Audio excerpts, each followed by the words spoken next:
Hello friends, welcome back to Cosmopolitan Cornbread. Constance here, and I thought I would bring you here into the kitchen this evening while I make dinner. I'm going to be making something that I haven't made in quite a while, but we love to do breakfast for dinner.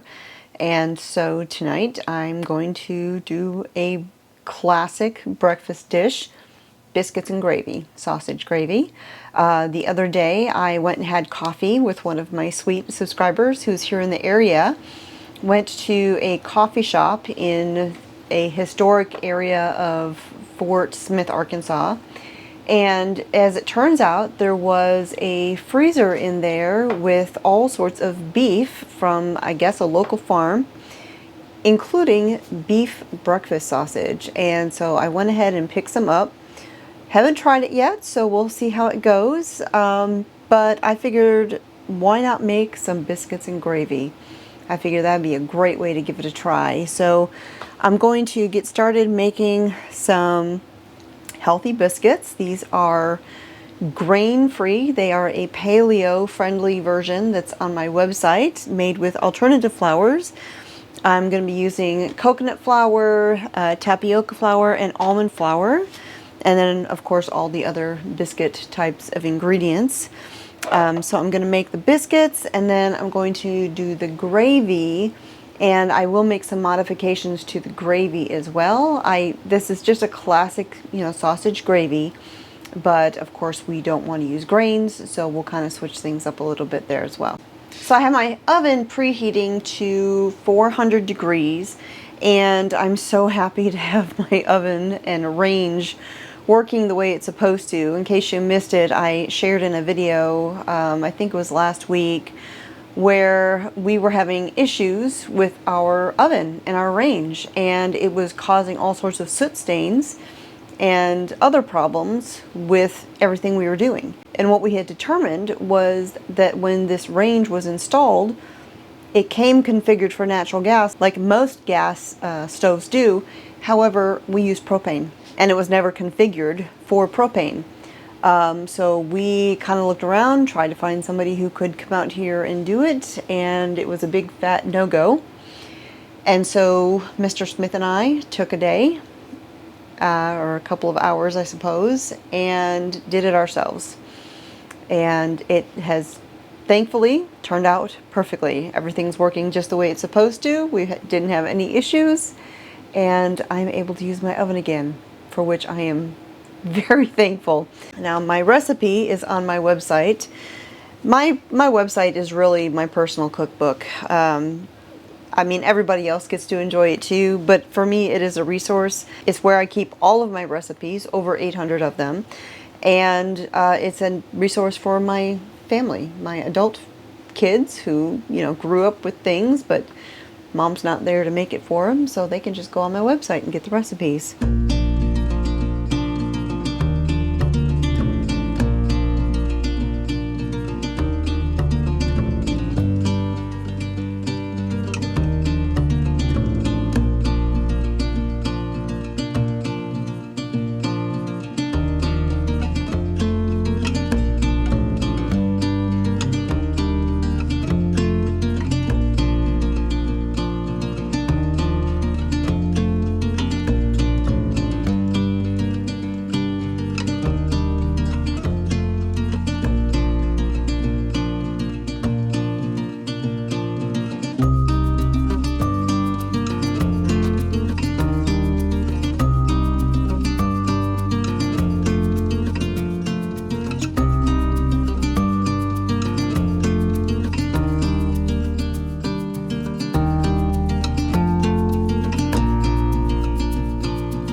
So now these are going to go into the oven, 400 degrees, for 12 to 14 minutes, or until they are just lightly, barely golden on top.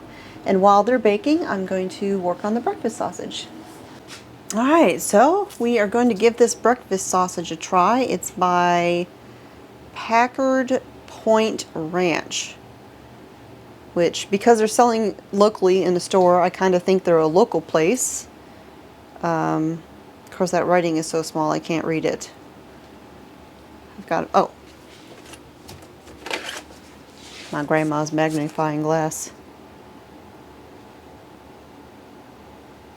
I still can't read it. All right. Let's go ahead and get this skillet heating up. And I'm just going to cook the sausage in my skillet here. Just brown it up, crumble it while it's cooking, all that good stuff. That'll just take a few minutes.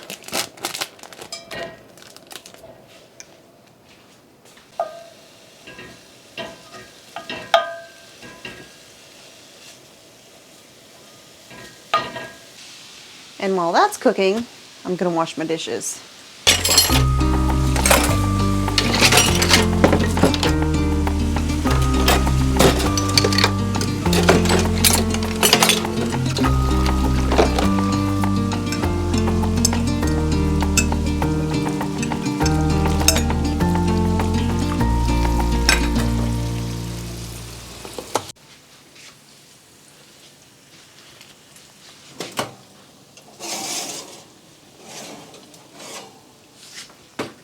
All right.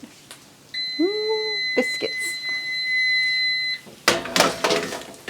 All right, so my beef sausage is nice and crumbled, cooked through, and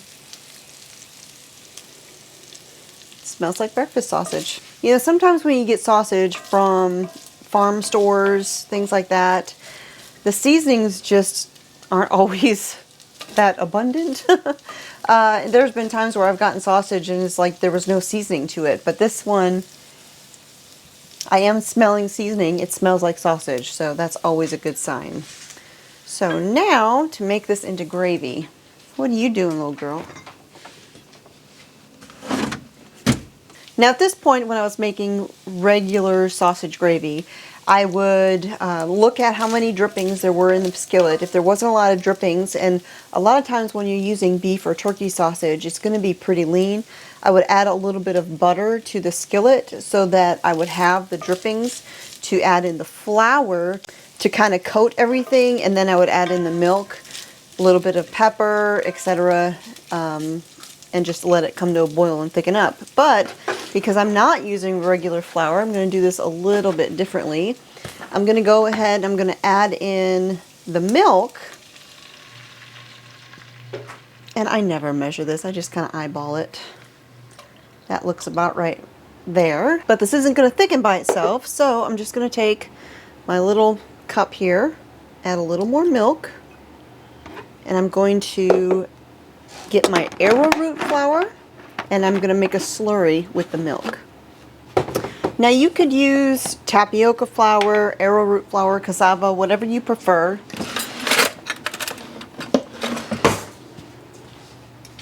It just seems to me like I get really good results when I use arrowroot, and so I'm just going to do this as though I was thickening up any regular gravy or sauce. I'm just going to put a few forkfuls into my milk, and I'm just going to whisk this together into a slurry.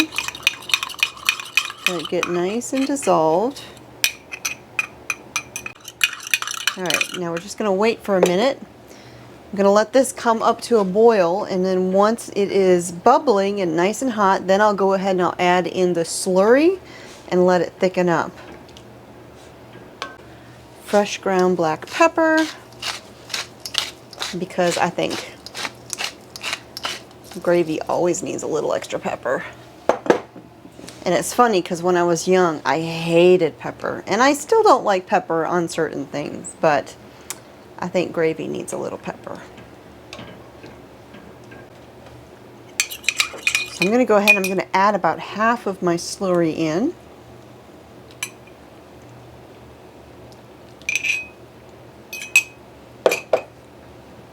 Kind of stir that in. Just kind of keep an eye on it, make sure it doesn't get too thick too fast. If it starts getting too thick too fast, you can just add a little bit of milk or water to it. And if it's not thick enough, you just add a little bit more of the slurry. And I think this is going to be just right.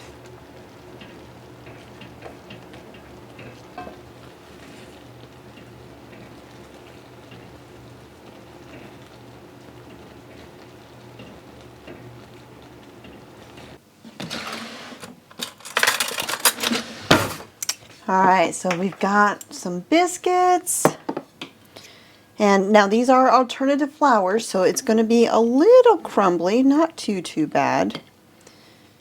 But I mean, we're going to be putting gravy on these anyways, so who cares, right?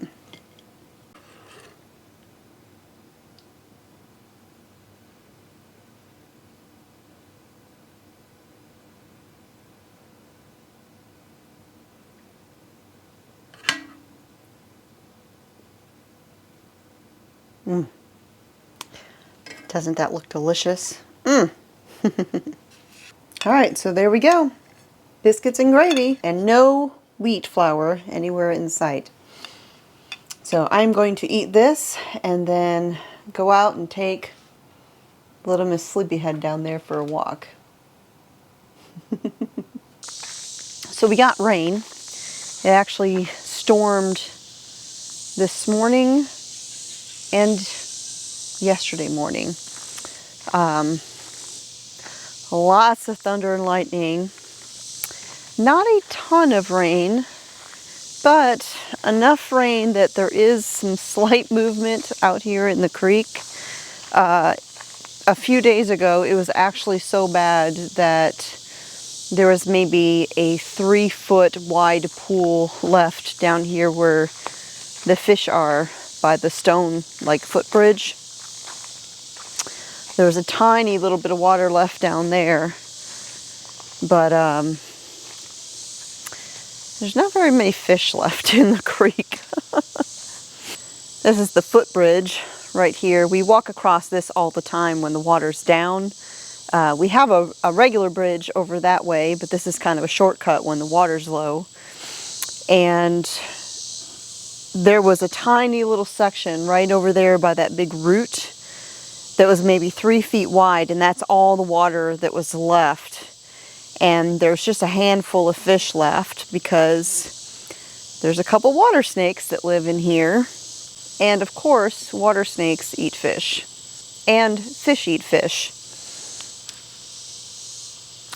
Oh, speaking of snakes, if snakes freak you out, look away for a moment.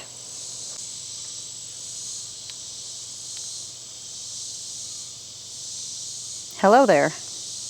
I didn't see you. I will step back and give him his space. That's one of the snakes. But in any case, we now have a little bit of a trickle coming through here, steadily trickling down through there, across the rocks, and going on down through. So there's a little more water than there was, and the fish will last a little bit longer, but like I said, they've been vanishing one by one because the big fish eat the little fish, and the snakes eat fish. And we got all the other wildlife. There's raccoons that come down here and everything else, and you know they eat fish. And so a while back we had talked about taking nets and scooping the fish out to try and move them elsewhere. And I did get a couple nets to try and do that, but there's so many rocks and so many places for the fish to hide. It was a pointless effort. Hi! Here comes Milk Dud. You haven't seen Milk Dud in a while. Hi, Milk Dud! There's the guineas.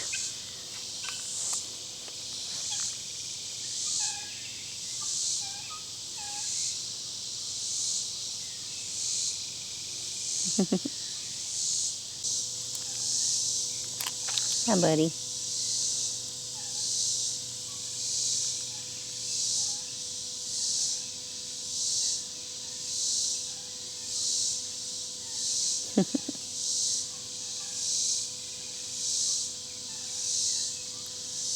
Oh my goodness, you're gonna fall over. Easy does it there, buddy.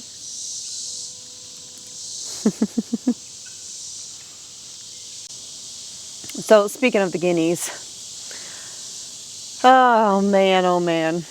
I don't know about these things. They might have a death wish.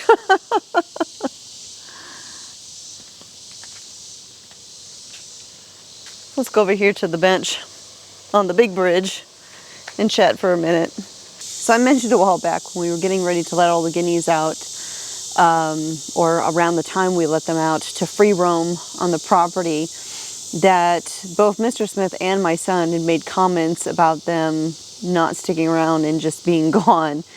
And I mentioned how, that's just basically the risk you run with guineas. They may take off and you never see them again, or, they just kind of do what they want to do. And I had a couple people tell me that guineas are really homebodies and they stick close by and don't really go anywhere. And I hoped that they would be right, that they would stick around and do all the tick control, which is the whole reason for us having guineas. And for the most part, or for a while at least, that seemed to be the case. Well, the last couple days, you following me, Milk Dud?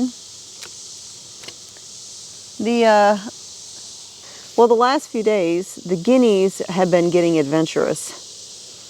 And they have been roaming really far. And so now I'm concerned, not that they won't come back at night, but I'm concerned of something happening to them. And honestly, I'm concerned about something happening to them at night when they're here. Because these crazy guineas, we have lots of places for them to sleep. We've got a gazillion trees. We have 2 open walk-in sheds. And they were sleeping there at first. There's all these places that guineas could be right at home sleeping. Where do they choose to sleep? On top of the chicken tractor, 2 feet off the ground. And they're just like sitting ducks right there. Well, we've already lost one of them to a predator. I think it was a fox. We saw one on camera the night that one of the guineas vanished. And I was talking to a friend of mine who has kept guineas in the past, and I'm like, can you walk up on guineas at night and move them the way you can chickens? Because I think that's the only way I could get them to move and sleep someplace else and sleep someplace safe, because 2 feet off the ground is not safe. And I was told that they can actually see pretty well, so I don't know what the chances are of us being able to move them. But of course now, they are just going all over the place. And I mean, thankfully we don't have any houses too close to us to worry about them being a nuisance or anything like that. But I mean, they are roaming. And we've got lots of space for them to roam here. Apparently they're not content with it. So, I don't know. Hopefully they stick around, but there's, I guess there's just no telling. So now before I wrap this up, I just wanted to mention, I do not know if there will be a video on Monday. I am going to be traveling the rest of this week. I am headed to Texas. I'm going to a women's conference there. I'm really looking forward to it. There's one friend who I've known for years. We've talked and all of that, but we've never met in person, and she's going to be there, so I'm really excited to get to hug her neck. I mean, if there was no other benefit, I think that would make it worth the trip, so I'm looking forward to that. But I won't be home, but I will be gone all weekend. And so depending upon how late I return, I may or may not have time to get the video posted and all of that. So there may not be a video on Monday, but either way, Wednesday there will be. And if you missed the announcement about the home ec lesson that was supposed to be this week, I had not had that filmed in time to get it edited and everything, simply because we didn't have the oven working until now. So I had skipped this home ec lesson, and we'll pick them up in 2 weeks when the next scheduled lesson will be going up, which will be a lesson on yeast breads. So that's it for today. Thanks for hanging out with me. I'll talk to y'all next time.